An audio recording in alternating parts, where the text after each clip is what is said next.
Okay, tonight is Genesis chapter 47. Then Joseph came and told Pharaoh and said, My father and my brethren and their flocks and their herds and all that they have are come out of the land of Canaan, and behold, they are in the land of Goshen. And he took some of his brethren, even 5 men, and presented them unto Pharaoh. And Pharaoh said unto his brethren, What is your occupation? And they said unto Pharaoh, Thy servants are shepherds, both we and also our fathers. They said moreover unto Pharaoh, For to sojourn in the land are we come, for thy servants have no pasture for their flocks, for the famine is sore in the land of Canaan. Now therefore we pray thee, let thy servants dwell in the land of Goshen.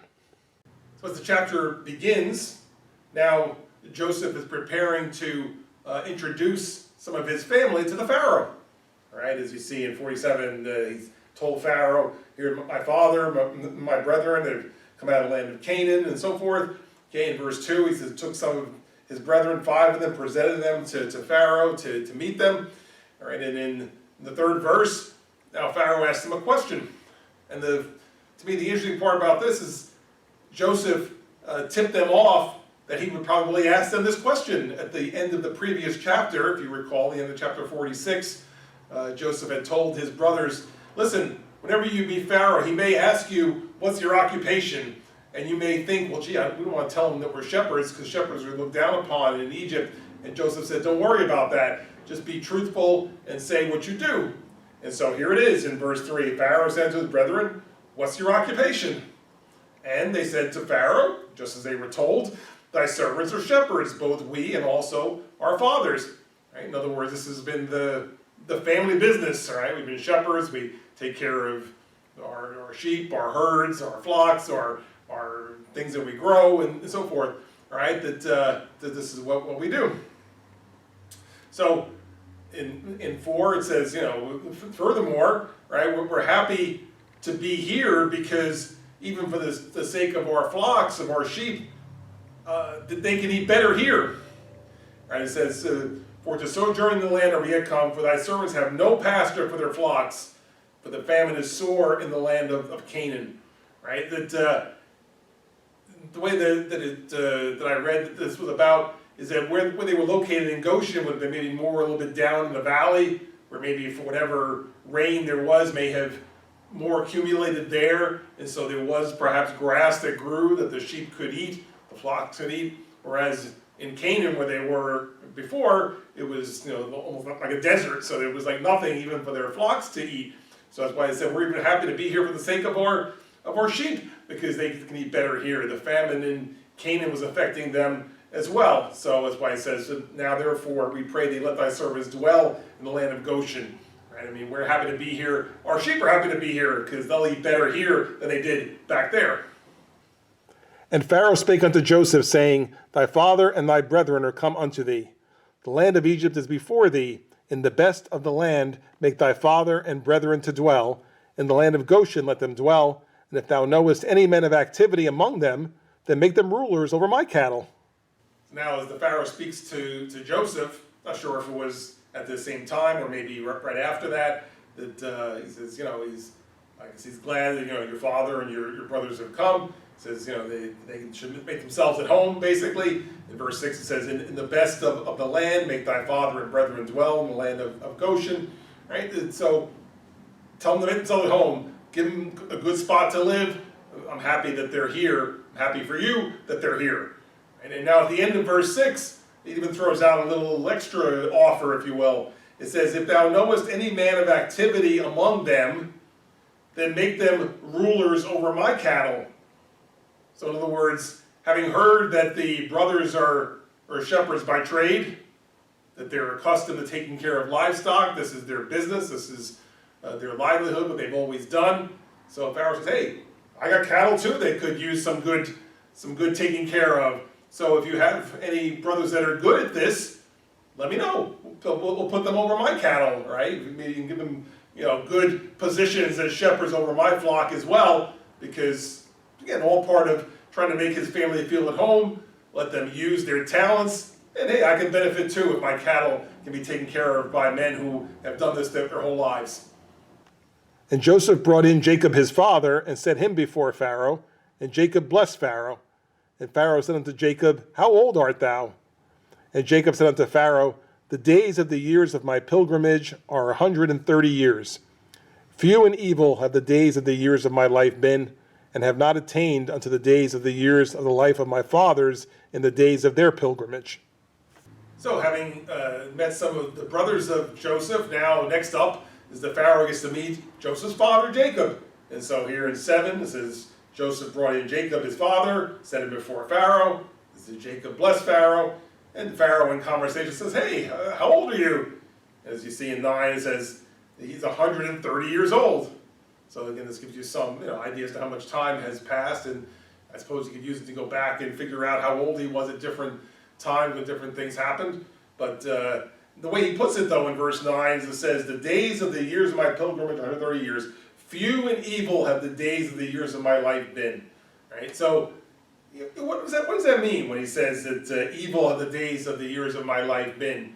Well, when you think about it, as much as Jacob/Israel is blessed, his family is blessed, like the family of God, the house of Israel. So you might think Jacob was really, really blessed. A lot of bad things happened to him over the years. A lot of bad things, right? And perhaps it started when he had to use subterfuge to get the blessing from his father, that he had to pretend he was his brother, and then he had to flee, right? And so he had to run away and live separate from his family for many years. In fact, best we can tell, he never saw his mother again alive, and a lot of years passed before he saw his father, just shortly before he died. He was estranged from his brother. So so just all of that was something, right? And then the whole thing where he fell in love with Rachel and worked for her for 7 years, and then on the wedding night, her father throws in the other sister instead. So then he winds up with the wrong wife, and then to get the right wife, he had to work another 7 years, right? And then some years later, that of course Rachel would not be able to have children, and finally when she had one, and then a second one, and during the second one she died. Very, very sad time for him. And then of course that son Joseph being reported as killed. Oh, what a tragedy, and he's had to live under that for the past 22 years. Even the rape of his daughter Dinah by the men in Shechem, or by the man in Shechem, and then after things were apparently worked out, 2 of his sons go and kill them all. So he's had lots of heartache, lots of things that have happened over the years. So yeah, you can see why he was perhaps saying, yeah, I'm 130, a lot of bad days, a lot of things over the years, but here I am. And Jacob blessed Pharaoh and went out from before Pharaoh. And Joseph placed his father and his brethren and gave them a possession in the land of Egypt, in the best of the land, in the land of Ramses, as Pharaoh had commanded. And Joseph nourished his father and his brethren and all his father's household with bread according to their families. So in ending his visit with Pharaoh, in verse 10, it says, Jacob blessed Pharaoh and went out from before him. Right? Now, I just wanted to pause on that for a second. What does it mean that he blessed him? Right? Well, typically we say God blesses people, not people bless people. Right? Well, blessing somebody would mean, to me, it would mean to wish them well, perhaps say that you would pray for them, to be appreciative of things that the person has done for you. So I would put it in those kind of terms, right? It's just, it was a pleasantry, something that he's obviously appreciative of the place to live, of the fact that he was instrumental in Joseph being put in a good position to be able to help people. And so I think that's what it means. It's just kind of, the blessings of my God be upon you kind of a thing. All right, so and it was mentioned twice, because when he started the visit, back in verse 7 it was said, and now at the end of the visit, verse 10 is repeated. All right, so having completed that, and now 11 is that Joseph placed his father and brethren, gave them a place to live in the best area of the land, just as the Pharaoh had said, and refers to it here as the land of Ramses, right, which was in the land of Goshen. And the name Ramses, for those who were the movie watchers, that would perhaps strike a memory that in the Ten Commandments movie, that in the land of Goshen, that was Ramses was the name of the Pharaoh in the movie, and so they were building up even the statues to Ramses. So that's probably why they pulled this name to use in the movie, quite frankly. But So that was associated with the land of Goshen. In 12 says, Joseph gave them what they needed for their household, the bread and so forth. So this family's getting settled. The family was invited to come to Egypt. They've made the trip. Here they are. They've met the Pharaoh. The Pharaoh has given them a place to live, and so Joseph, set them up in a nice area. All the food they're going to need. This way they can be comfortable living here in the land of Egypt. And there was no bread in all the land, for the famine was very sore, so that the land of Egypt and all the land of Canaan fainted by reason of the famine. And Joseph gathered up all the money that was found in the land of Egypt and in the land of Canaan for the corn which they bought, and Joseph brought the money into Pharaoh's house. And when money failed in the land of Egypt and in the land of Canaan, all the Egyptians came unto Joseph and said, Give us bread, for why should we die in thy presence? For the money faileth. And Joseph said, Give your cattle, and I will give you for your cattle if money fail. And they brought their cattle unto Joseph, and Joseph gave them bread in exchange for horses, and for the flocks, and for the cattle of the herds, and for the asses, and he fed them with bread for all their cattle for that year.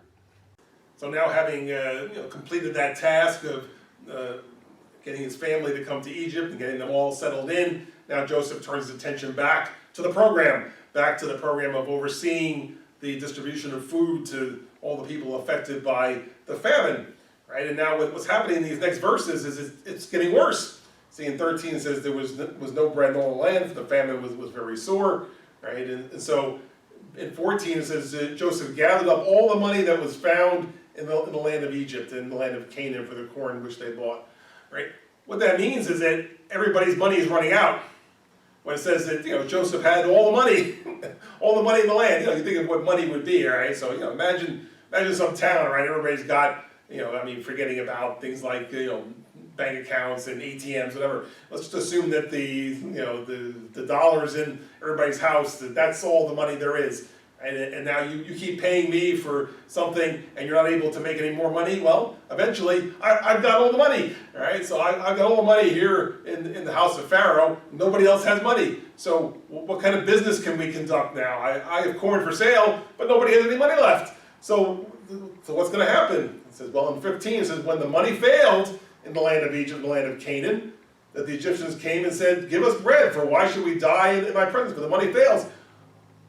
What, are you going to just watch us die now? I mean, you have the food here that we need, but you also have all of our money that we've given you for the food in the past, however many months or years. So, is that how it's going to be now? So you'll just hold the food and because nobody has any money left and watch everybody die? Well, then what was the point of all this? So Joseph, of course, is not going to let that happen. So he's, all right, how about this? Give me your cattle and I'll give you food for cattle when you're out of money. All right, so you still have cattle that maybe I don't necessarily need all this cattle. Well, I got my brothers who are the experts at taking care of cattle, but regardless, I'll take it. I'll take cattle for food. Right? You have no money, that's fine. And so in 17 is what it says. They brought their cattle, gave them bread in exchange for the horses and for the flocks and the cattle and so forth. Right? So they set up an exchange program. Right? You bring me flocks, I give you food. When that year was ended, they came unto him the second year, and said unto him, We will not hide it from my lord, how that our money is spent. My lord also hath our herds of cattle. There is not aught left in the sight of my lord, but our bodies and our lands. Wherefore shall we die before thine eyes, both we and our land? Buy us and our land for bread, and we and our land will be servants unto Pharaoh, and give us seed, that we may live and not die, that the land be not desolate. And Joseph bought all the land of Egypt for Pharaoh, for the Egyptians sold every man his field, because the famine prevailed over them, so the land became Pharaoh's. And as for the people, he removed them to cities from one end of the borders of Egypt even to the other end thereof.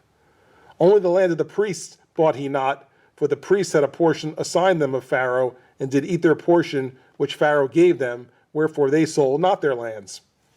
Well, as you might expect, the cattle only lasts so long until you run out of that.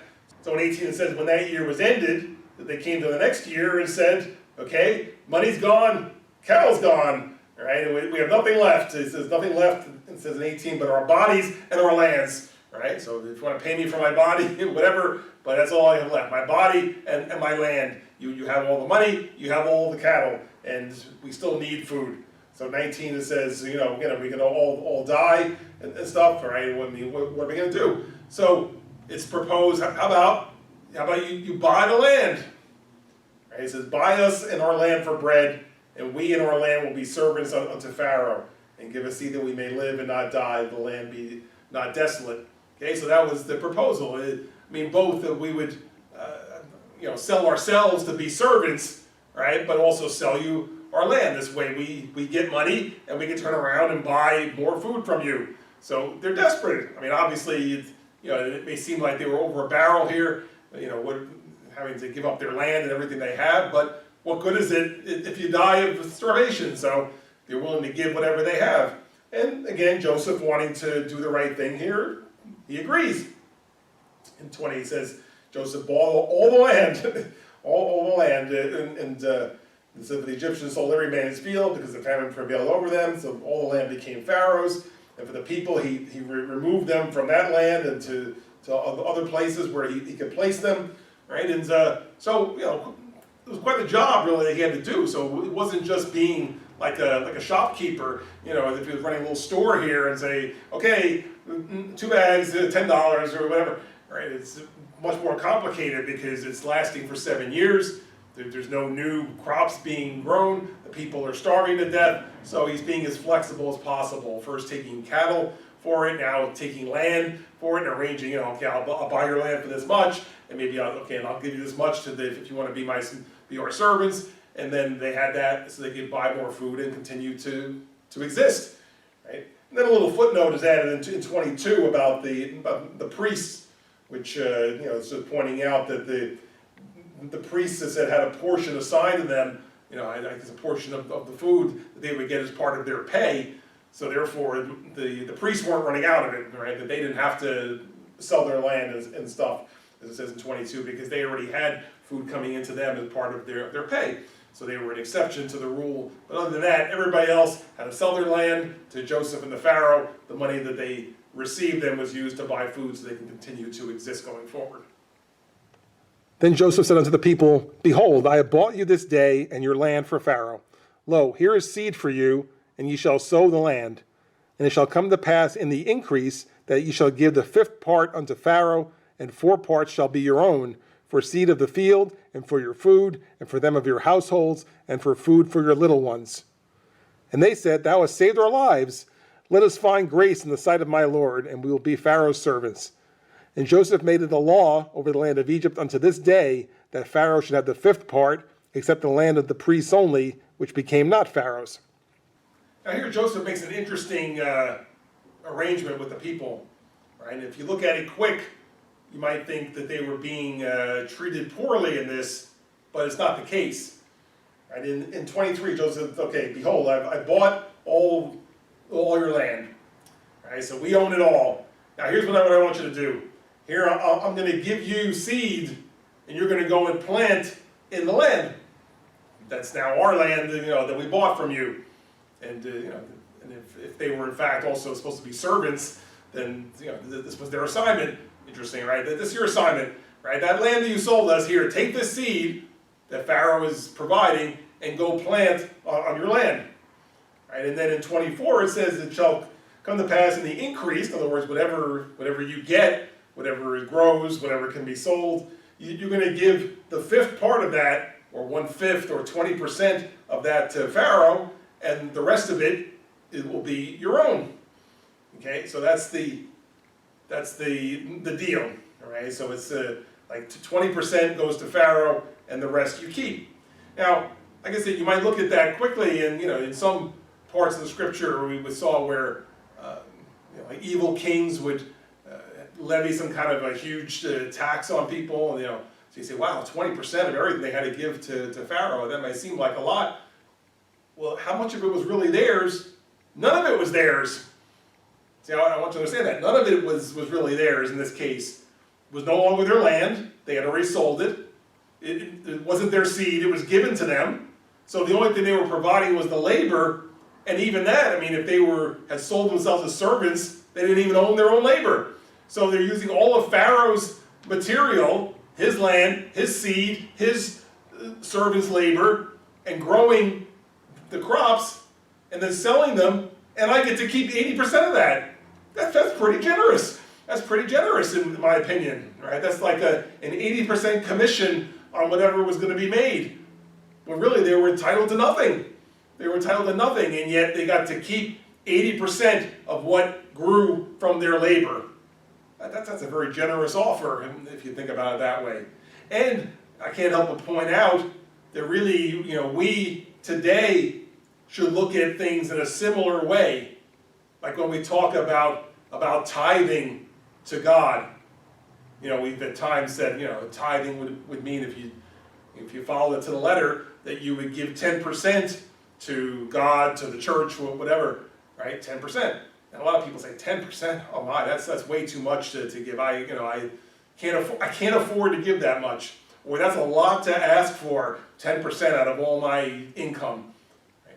But if you believe that God is providing everything to start with, if you recognize that God provides you your health and strength, God provides your knowledge, God presents or provides your opportunities to do things, to make money, He a lot of times provides a job. If you believe it all belongs to God, and we're the stewards of that, well then you can say, wow, none of it was mine to start with, I get to keep 90%.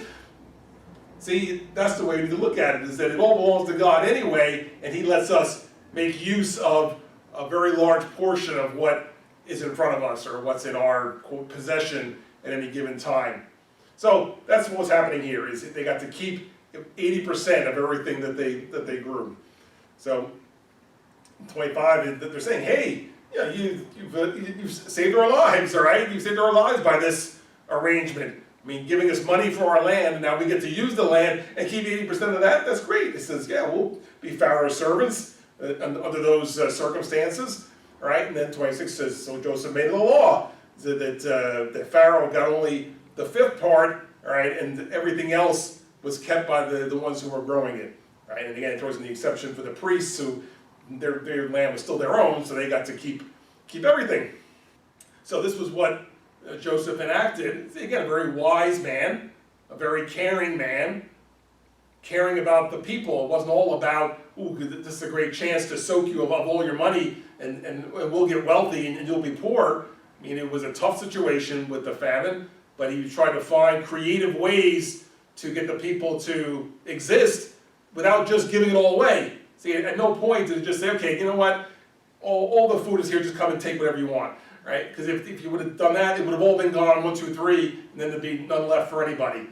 Plus you don't really appreciate it if you're not doing anything for it. So in this case, they were able to sell things and then exchange that for food, sell even their land, exchange that for food, and now work and earn more and even get to keep what they grew so that they could live on that as well. So a very wise solution to a very difficult problem that benefited all the people in Egypt. And Israel dwelt in the land of Egypt, in the country of Goshen, and they had possessions therein, and grew and multiplied exceedingly. And Jacob lived in the land of Egypt 17 years. So the whole age of Jacob was 147 years. And the time drew nigh that Israel must die, and he called his son Joseph, and said unto him, If now I have found grace in thy sight, put, I pray thee, thy hand under my thigh, and deal kindly and truly with me. Bury me not, I pray thee, in Egypt. But I will lie with my fathers, and thou shalt carry me out of Egypt, and bury me in their burying place. And he said, I will do as thou hast said. And he said, Swear unto me. And he sware unto him. And Israel bowed himself upon the bed's head. Okay, so turning attention back to Jacob, or Israel, as the chapter ends, is pointing out that he's been living in the land of Egypt, in the country of Goshen, and has been there for a while. In 28, it says he lived there for 17 years. So if you recall just a few verses ago, he mentioned he was 130 years old. Now he's 147 years old. So he's been there for 17 years. Obviously, the famine is over by this point, since it only had 5 years to go when he arrived. Right? So now it says, the time drew nigh that he knew he was going to be dying soon. He didn't have much longer to live. So he says he called his son Joseph, and he's asking him for a favor, or actually to swear to him that he's going to do one thing for him after he dies, right? And that one thing is, don't bury me here in Egypt, right? That, okay, yeah, I've been here the last 17 years, I'm gonna die here, right? But don't bury me here, all right? This is not where I want my body to be. My family is back home. We're buried back home. My parents and grandparents and such, everybody's buried back there, so don't bury me here, you gotta bury me back there. And so finally, even though he wants to swear unto me, and he swore unto him, and Israel bows up upon the bed's head. He's like, I guess, relieved that knowing he doesn't have that much strength, and so he can't control it himself. So obviously the easy thing to do would be, okay, you die here, you get buried here. But he's not, I want to be buried with my family, so he made his son Joseph swear that he would make that happen, and he knew he could trust him to make it happen. So, yes, I'm going to die soon, but this is my dying wish that I be buried alongside my family members back in Canaan.